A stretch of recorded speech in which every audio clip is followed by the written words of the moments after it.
안녕하세요. 저는 제이, 저는 S입니다. 자기소개 좀 간단하게 부탁드릴게요. 안녕하세요. 저는 부산에서 보컬 트레이너로 활동하고 있는 영경입니다. 아니 활동 닉네임이 양경이네요. 양경. 네. 진짜 역겹다.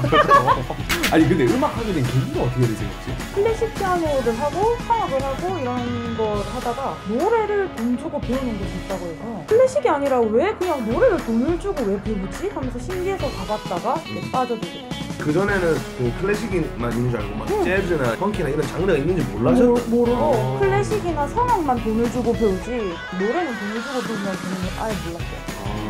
선생님께서 좀 원래 하시는 장르 혹은 좋아하는 장르가 어떻게 되세요? 제일 좋아하는 장르는 팝, 뮤지컬 장르. 돈 되는 거 좋아하시네요? 그렇네요. 원래 꿈이 가수셨는지 아니면은 보컬 트레이닝을 원래 생각을 하고 돼버리신 건지. 제 꿈은 중학교 3학년 때부터 보컬 트레이너였어요. 아 진짜요? 요즘에 음악적으로 다가갈 수 있는 컨텐츠가 되게 많잖아요. 그럼에도 불구하고 요즘 많이 오나요, 학원에? 네, 보컬은 계속해서 끊임없이 많이 오는 편인 것 같아요. 사실 저희가 처음 시작할 때 슈퍼스타 K 유행으로 좀 훨씬 많긴 했는데 수요가 끊이진 않네요 확실히. 그렇죠. 뭐 슈퍼스타 K가 끝나면 K-팝 스타가 나오고 K-팝 그렇지. 스타가 끝나면 지금 또 트로트 때문에 네. 아. 트로트. 노래는 끊임없이 계속해서. 음악 하려면 서울로 가야 된다 뭐 이런 얘기가 굉장히 많았잖아요. 요즘에도 좀 그런가요? 아, 매우 심해요. 특히 밑에는 더, 지방은 더 심해요. 게스트분도 서울에서 계신 적이 있으셨죠? 아, 네. 다 경험해본 사람으로서 무조건 서울로 가야 된다 공감을 하시는지 아니면 안 그래도 되는지. 경험은 중요하다고 생각해요. 어떻다는 거를 경험해보지 않으면 가봐야만 알아요. 아니라고 해도 맞다고 해도 본인은 안 들으니까. 해볼 때까지는 포기하지 않아요, 본인은. 어쨌든 그런 얘기가 많고 그런 생각이 들면 가보고 아, 그쵸. 그 이후의 그쵸. 선택은 네가 해라. 그쵸, 그쵸. 저희가 배울 때는 선생님한테 가야 되고 그 학원을 가야 되고 그랬는데 요즘에는 아무래도 유튜브에도 컨텐츠가 되게 많잖아요. 노래 가르쳐주는 거 아니면 뭐 피드백을 해주는 거. 이게 사실 또 요즘 시대에 좀 더 부합하다고 생각하는데 뭐 어떻게 생각하세요? 이런 부분에 대해서는?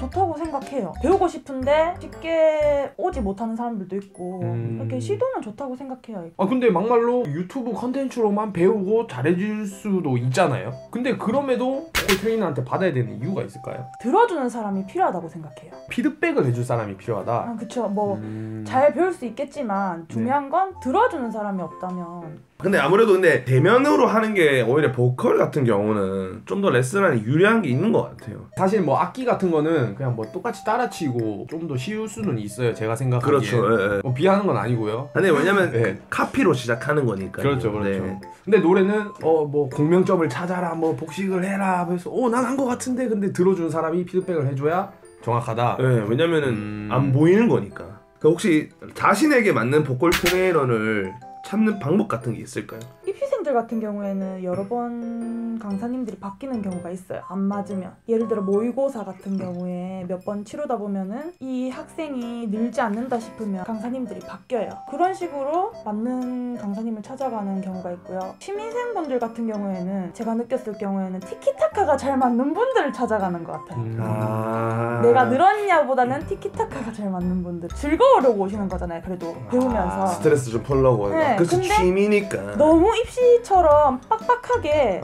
왜 안 늘어요? 막 이렇게 하는 것보다는 즐겁게 해야 되는데 즐거움을 드리는 게 아니라 너무 막 스트레스 빡시게 주고. 드리고 하면은 다음날부터 안 오시더라고요. 경험해보셨네요. 처음에 너무 열심히 이제 열정. 네, 꼭 늘게 해드려야지 이러면서 막 2개 더 올리셔야 돼요. 박자 씨발 새끼. 이러면 입시생이 나는 이 선생님이랑 했을 때가 더 좋은데 그 학원 입장에서 안 늘었다 하더라도 그렇죠. 그런 경우에는 뭐 어떻게 해야 돼요? 학생이 말씀을 드려서 요구를 해서? 그쵸. 그러면은 내가 가르쳐주던 애가 좋아 바꿔주세요 하면 기분 나쁠 수 있겠네요? 그렇진 않아요. 기분 나쁘진 않아요? 네, 그렇진 않아요. 그래요? 나올 것 같은데. 나는 입시생이 선생님 바꿔달라 해서 기분 나쁜 적이 있었다?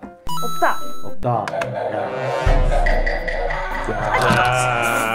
여러분 그렇죠.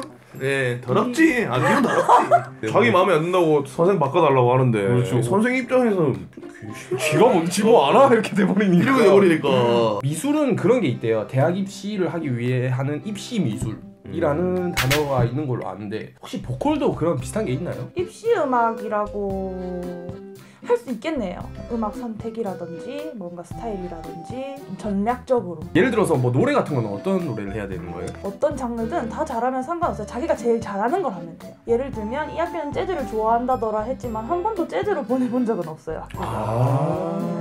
입시 음악이라는 거는 예를 들면 학교를 입시 기간이 되면 6개, 7개를 쳐요. 그러면은 한 곡을 치잖아요. 그렇죠. 그러다 보니까 입시 음악이라는 게 있을 수밖에 없는 게 한 곡을 치다 보니까 거의 한 뭐 4, 5개월 동안 한 곡만 부르잖아요. 그렇죠. 그래서 자기가 원하는 이것도 불러보고 저것도 불러보고 이런 게 아니라 이 한 곡만 계속해서 연습하고 연구하고 하다 보니까 아무래도 스트레스 받지 않을까요? 그 입시 음악이라는 게.